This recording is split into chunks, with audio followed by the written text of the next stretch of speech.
Fernando desde el toledano pueblo de Cazalegas. O sea que en otro libro hemos dibujado también que también he citado desde donde se había desplazado, desde el toledano pueblo de Cazalegas.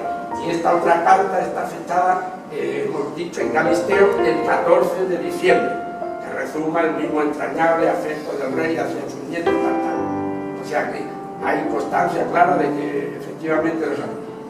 Bueno, pues estos son los documentos, como veis, principales que hay, porque luego también esta misma constancia nos da otro autor, Romeu, Antonio Romeu de Armas, en su libro Itinerario de los Reyes Católicos, 1474-1516, del Instituto Tal, que dice, en él se dice concretamente, el 8 del 11 de 1515 estuvo en Casarrubios, el 11 en Cazalegas, pasando el día 12 en Talavera.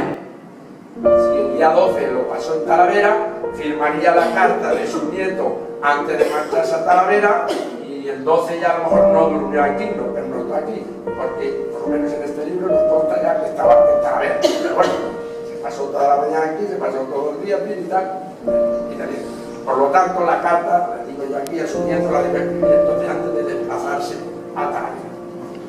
Y abundando más en esa estancia del rey aquí, también hemos encontrado que doña Juana la Loca, junto con su padre don Fernando, también hizo otro documento aquí, que le vamos a ver. Dice así en este documento: Diego de Rojas Manrique, habido fuera del matrimonio con doña Juana de Arce, que fue legitimado por la reina doña Juana, según consta en el documento de legitimación efectuada en el lugar de Cazalegas, del partido judicial de Talavera de la Reina, Toledo, el 11 de noviembre de 1515. Este Diego pasó con doña María de Contreras y Leonor de Rivera, etcétera, etcétera, otras muchas cosas. Pero otro documento que vemos, que también se cita, que estaba aquí puesto, que ese documento dice, todo esto, lógicamente, estos otros documentos es a base de leerlo en los libros.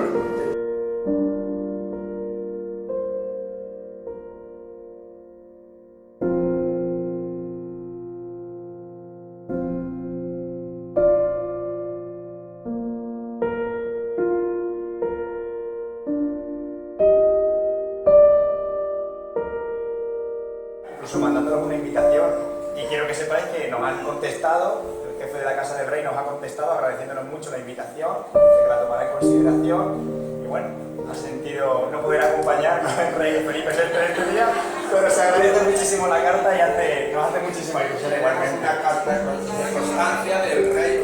Eso es, ya por lo menos contamos con una carta de la Casa del Rey dirigida al Ayuntamiento de Cazalegas, que bueno, también un honor.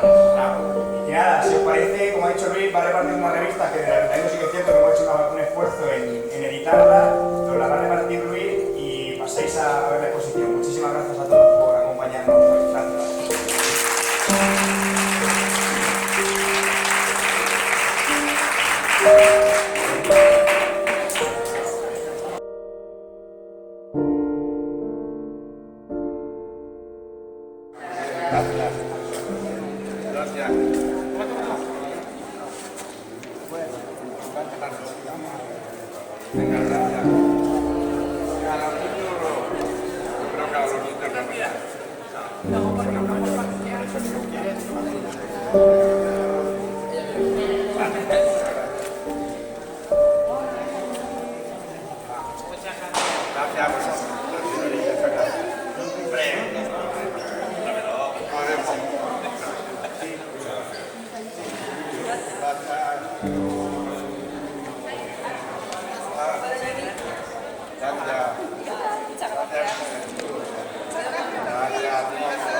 reproducen son exactamente las mismas que se han ido pasando de generación en generación hasta hace nada. Hasta los juegos infantiles. Veis un cuadro que veréis en la exposición. A ver si consigo hacerle aparecer. Vamos a ver. Este ratón no es ratón. Este ratón da guerra.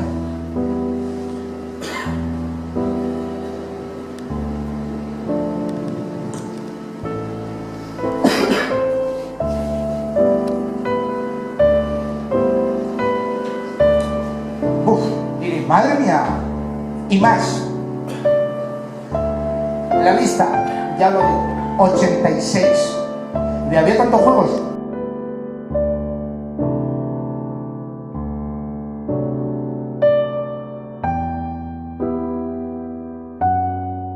Con un palo, ya tenía las reglas preparadas. Si no, siempre el más listo se le preparaba las reglas. Y decía, estas son las reglas, ¿no? Bueno, los aros que todo el mundo hemos conocido, ¿verdad?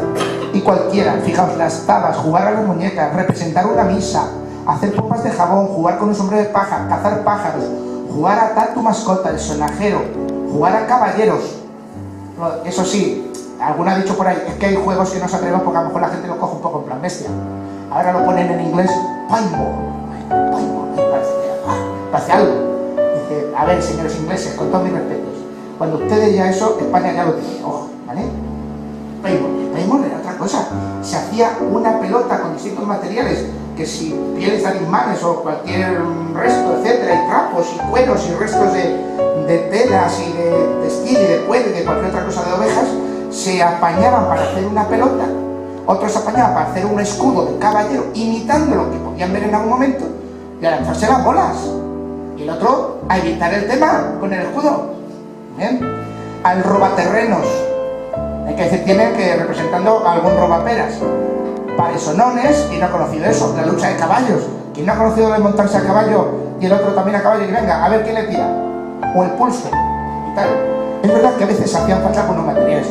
Gracias a Marcos, por ejemplo, muchas gracias, que ha hecho algunos elementos como los aros de hierro y otra serie de cosas como el de correr manteniendo el equilibrio con el juego de aros. Pero entonces un barril que se había roto y tenía los aros, oye, ese barril ya le quedan...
Intentan casarlas. Por ejemplo, Isabel va a casar con Alfonso de Portugal, ¿vale? Y sale Manuel Afortunado, pero coge la lía, se muere, el proyecto finiquitado. Lo hacen con Miguel, la hemos liado también. Bueno, le sale mal el tema. Bueno, seguimos. Juan, Marita de Austria. Juana, Felipe de Austria. Y aquí estamos, atención al tema. Sigue así el tema, run, run, run. Tal, con María y Manuel. Ahí lo tenemos. María, Isabel Fernando, María, hacen todo el intento. Manuel ha salido mal con Isabel, el tema, con María. ¿Y tienen a quién? A esta, a Isabel de Portugal. Y aquí le tenemos. ¿Con quién se casa Isabel de Portugal? Con Carlos I. ¿Y quién es el hijo de Carlos I? Felipe II. Y es entonces Felipe II el que coge y dice, ahora 1580 para acá. Pero ojo, que no viene Portugal solo. No. Hay un tratado que está venido para acá, Portugal, de aquí para allá, Castilla, España, ¿no? Bien. Y entonces por eso la raya hace que Portugal tenga también Brasil. Pero el resto es de Castilla. Y él les daba el derecho a colonizar. Vamos, que se repartió el mundo entre comillas entre Portugal y España. ¿Y qué sucede? Claro, cuando resulta que Felipe II hace valer sus derechos al trono de Portugal, no solo es Portugal, es todo lo que tiene Portugal. ¿En dónde? En África, en Indonesia, en Japón, en Oceanía, más lo que ha hecho con las Islas Filipinas por Felipe II y tal y tal. Es decir, que siguen las mismas instrucciones del rey católico, porque la carta que hace a su nieto Fernando, ¿de acuerdo?, va marcando un poco una idea de imperio. Y tienen ellos metidos como en el coco de decir, a ver, no es solo por España.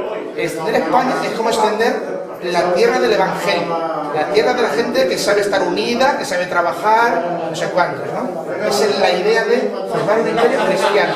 Entonces, recogen esa idea de los reyes católicos y tanto Carlos I como Felipe II, ¡pum!, a llevarla adelante, a hacerse casi prácticamente.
España es ocupada por los visigodos, que es cuando se comienza la monarquía hispánica, y después con la invasión de los árabes se vuelve a fragmentar todo, y hay, pues eso, reyes de Castilla, primero reyes de Asturias, de León, de Castilla, de Navarra, de Aragón, de Galicia, los distintos reinos que van uniéndose unos con otros en matrimonios deseosos de unirse, porque la unidad es lo que quieren ellos, la unidad otra vez del reino visigodo de Toledo, que era, digamos, lo que había unido toda la península, ¿no? Y por fin lo consigue Fernando.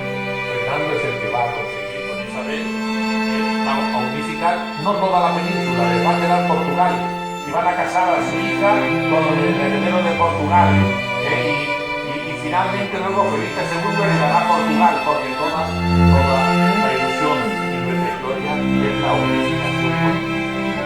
Entendemos que ahora ya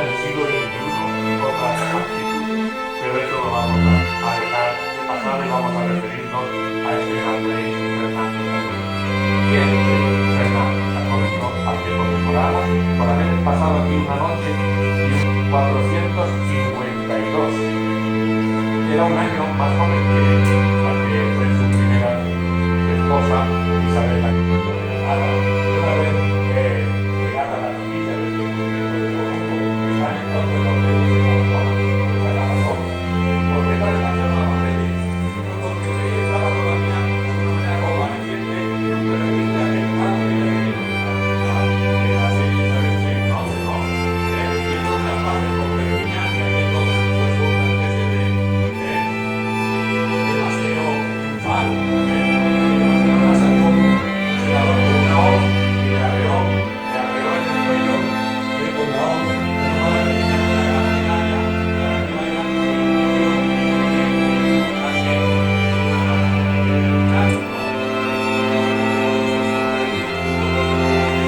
entre la vida y la muerte, pero Sofía se descubre que tenía muerto la reina, en Barcelona, por eso llegó a Colón, que como tenía la obligación de volver al puerto de Palo, donde había salido, el Palo le dijeron que la reina no estaba en Sevilla, ni en Castilla, ni en Granada, sino que estaba en Barcelona. Y allá se fue a dar las novedades a la reina de Castilla, a los reyes, de su viaje. Bueno, por eso estaba allí, ¿sabes? Y por eso Colón llega a dar las novedades a los reyes en Barcelona. Bien, que era una parte, lógicamente, también del reino, lógicamente, igual, de Fernando.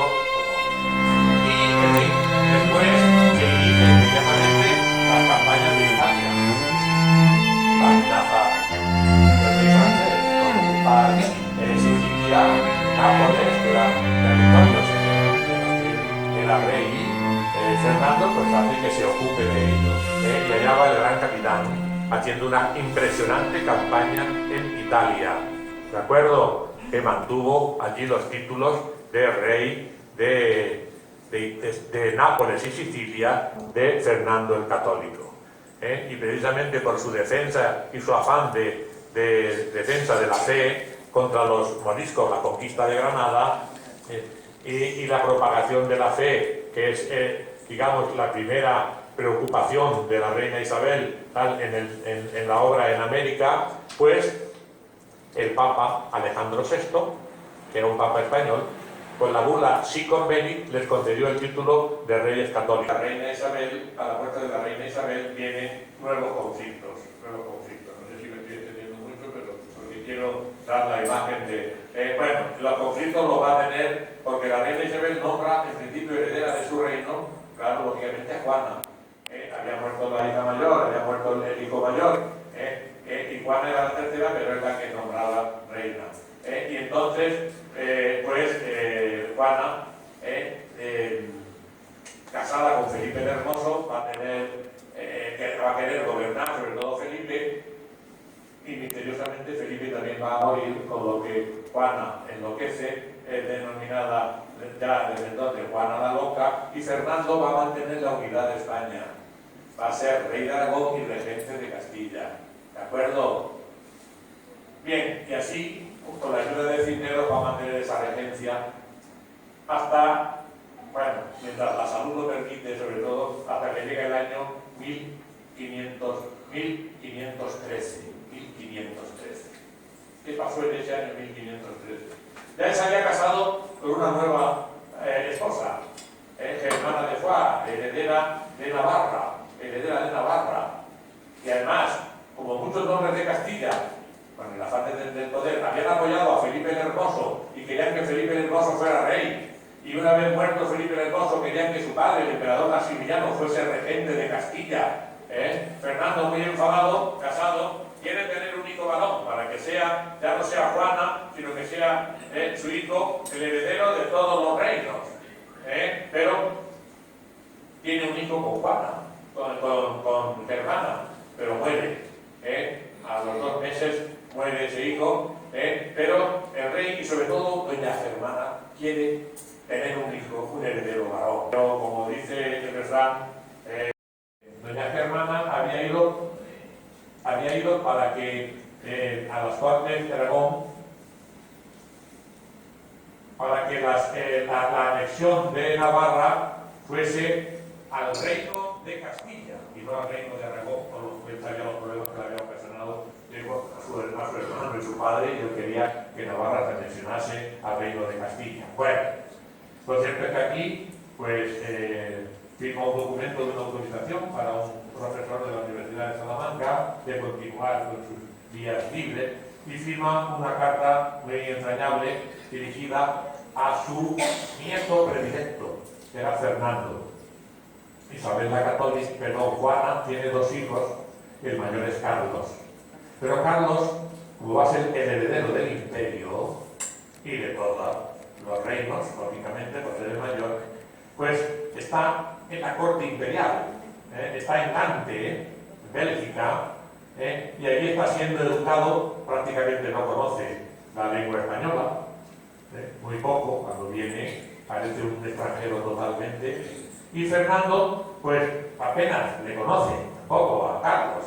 Sin embargo, aquí al lado de Fernando se ha educado su nieto Fernando, que era el segundo hijo de Juana, y Felipe el Hermoso, de Juana II, ¿verdad? El segundo hijo Fernando es el que se ha educado y el que él le tiene mucho cariño, e incluso pues ha tratado de que fuera él el heredero de los reinos suyos y que Carlos heredase los del emperador, a los cuales no lo podía ni ver. Ya presentía él los males que iban a sobrevenir a España con el imperio europeo, el imperio austro-alemán, el austrogermánico. Ya lo presentía él, que fue la gran ruina de España.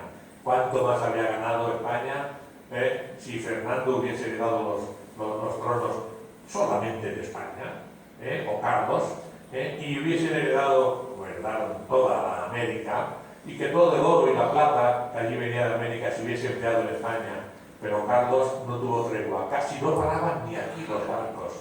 Cuando venían, luego tenía tantos conflictos en Europa, guerras de religión con Lutero, guerras con Francisco de Francia, que todos eran nada más que producto de su corona imperial, que no tenían que ver nada con España.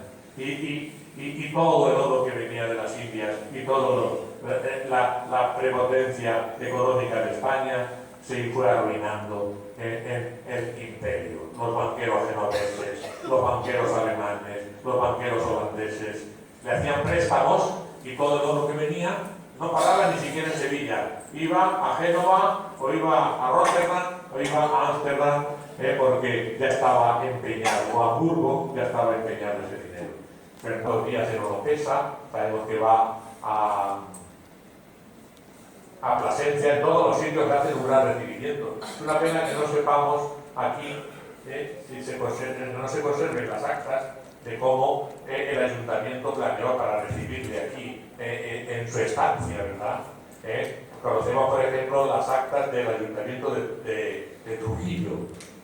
Allí pues le prepararon y llegó y tuvo varios días, entre ellos el Día de Reyes, y organizaron nada menos que una corrida de 6 toros. No sabemos si tuvo ánimo para asistir a los toros, pero se lo preparó él y un gran recibimiento. Y de ahí ya quiso ir a Guadalupe, sin duda pensando tal vez en morir en Guadalupe, pero no llegó a Guadalupe. En unas casas del monasterio de Guadalupe, en el pueblecito de Madrigalejo, donde yo estuve el sábado pasado, pero estuve viendo, pues allí ya murió, en la madrugada del día 23. Por eso algunos dicen el día 22, en la noche del 22, en la madrugada del día 23 de enero, ya moría en Madrigalejo, festividad de San Ildefonso. Ahí murió. Poco antes él había estado ya ultimando el testamento, que sin duda fue redactando durante todo su viaje, y de allí incluso preguntó que a quién quería y que deje que para que rija los reinos, y le contestaron ellos al cardenal Jiménez de Cinero. Dice, ¿de verdad creéis que se quedaron todos asombrados porque ellos hicieron un Cinero porque creían que él estaba en su ánimo? Y él les contestó un poco, como era muy dudo, era muy listo, era el príncipe por antonomasia. Le digo, pero ¿de verdad queréis que sea Jiménez de Cisneros? Y quedaron todos. tuvo con Isabel, con la reina Isabel, tuvo como hija mayor a Isabel, bueno, perdón, Juan, primero Juan, su hijo Juan, que murió muy pronto, Juan, que nació en Sevilla, Isabel, que nació en 1470, princesa de Asturias, que era la mayor, que casó con el infante de Portugal. En el 78 en Sevilla nació Juan. Pero ¿qué pasó con Isabel? Bueno, pues casó con el infante Miguel de Paz, que hubiese heredado también todo, pero también murió muy joven, siendo un niño de pocos años, también murió Miguel. Con lo que no hubo forma aunque el deseo de Portugal y de Castilla y Aragón ya era unificarlo, no hubo forma de poder unificarlo. Y luego ya cuando lo unificó y lo heredó Felipe II era tarde y luego terminó otra vez independizándose Portugal. Juan, que casó con Margarita de Austria, también hija del emperador, hermana también de Felipe el Hermoso, pero Juan murió de tuberculosis en Salamanca y se malogró sin descendencia. La descendencia cayó en Juana de Castilla, llamada Juana la Loca, que tuvo dos hijos, Carlos, que va a ser el heredero de todo, Carlos I de España, y el emperador también, V de Alemania, y Fernando. María, que contrajo también, ¿no?, que casó con Enrique VIII, lo habéis visto tanto en la película, una mujer muy inteligente, hablaba en latín con una gran facilidad, con Erasmo de Rotterdam, con Luis Vives y con los grandes intelectuales del momento. Y Enrique VIII, como ella tuvo una hija, quiso separarse de ella y armó el circo que formó, porque al no consentírselo el Papa, y para casarse con Ana Bolena, pues se separó de Roma y se nombró él a sí mismo jefe de la Iglesia de Inglaterra, el anglicanismo, pero no se atrevió a tocar un pelo a doña Catalina porque era la tía del emperador. Sin embargo, luego a las demás las fue decapitando según le pareció a Ana Bolena, etc. Bien, esos son los hijos con Isabel. Con hermana de Juan tuvo un niño, pero murió, se llamó Juan, que murió unas horas después de nacer. Tuvo otro hijo, Alfonso, antes de casarse también, llamado, que fue obispo de Zaragoza y regente también allí de Aragón, también. Luego después tuvo otras dos hijas, también fuera del matrimonio de Isabel, Isabel de Aragón, que nació el mismo año que Alfonso, pero de madre distinta, y Juana, que fueron monjas, y María, otra que fueron monjas en el monasterio de Nuestra Señora de Gracia de Madrigal, y abadesas allí también, ¿no? Y otra hija también más, Juana. Total, que tuvo, como hemos visto, bastantes hijos e hijas naturales, es decir, no legítimos. Bien, yo quería terminar con un par de poemas. Primero, un poema que imagino. Porque eres el más próximo a la flor de mi edad. Porque eres de mi misma estirpe castellana. Tenía que leerlo carne, pero no. Leérmelo carne, pero bueno, porque eres... Bueno, pero lo va a leer Rocío. Bueno, yo voy a leer el poema que lo que Fernando le diría a la reina cuando le presentó las arras, que era un impresionante collar de balajes que estaba empeñado, y él fue a desempeñarlo a los judíos de Valencia que lo poseían para entregárselo como arras. Era de su madre Juana Enríquez, para entregárselo como arras a su esposa Isabel, así como la corona rica también estaba empeñada. Así eran las cosas de entonces. Nadie mejor que vos, diría Fernando a Isabel, nadie mejor que vos, flor de Castilla, puede lucir sobre su augusta frente esta corona de oro refulgente que sobrepuja toda maravilla. Y este collar magnífico, trenzado de balajes, color turquesa y rosa, que mi madre llevó y que yo he heredado, también es para vos, reina y esposa. ¿Y qué más puedo daros, dueña mía, sino poder y estados a porfía? Yo os ganaré Castilla en noble guerra, en dura lid yo os ganaré Granada, y porque seáis la reina más loada en la extensión redonda de la tierra, yo pondré en vuestros brazos el blasón de Italia, de Valencia, de Aragón. ¿De acuerdo?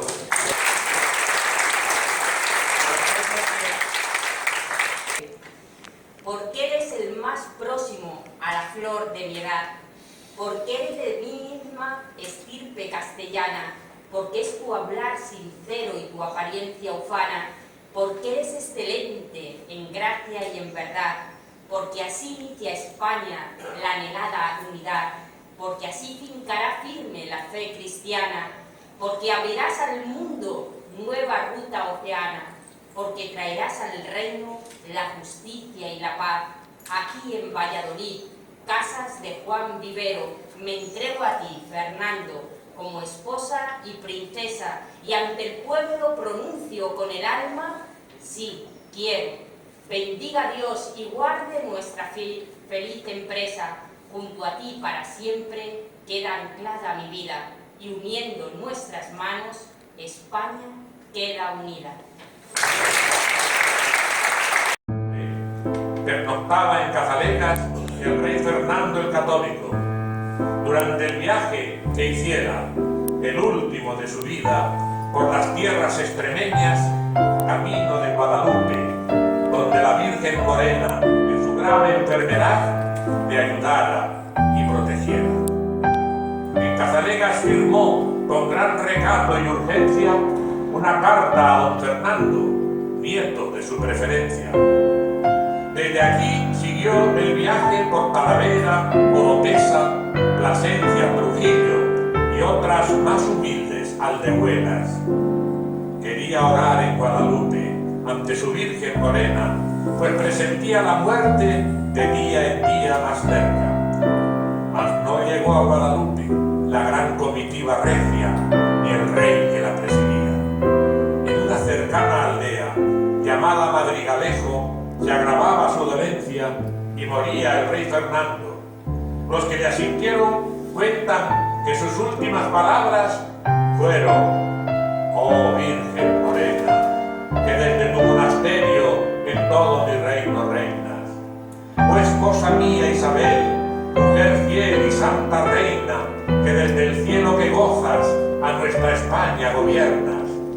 Tomad mi alma pecadora y conducidla en presencia de Dios Todopoderoso, para que Él me conceda, por vuestra intercesión santa, la felicidad eterna». Así murió el rey Fernando, durante el viaje que hiciera, el último de su vida, pasando por Cazalecas. Y así, este pueblo querido, con gran honor lo recuerda, 500 años después, para memoria perpetua.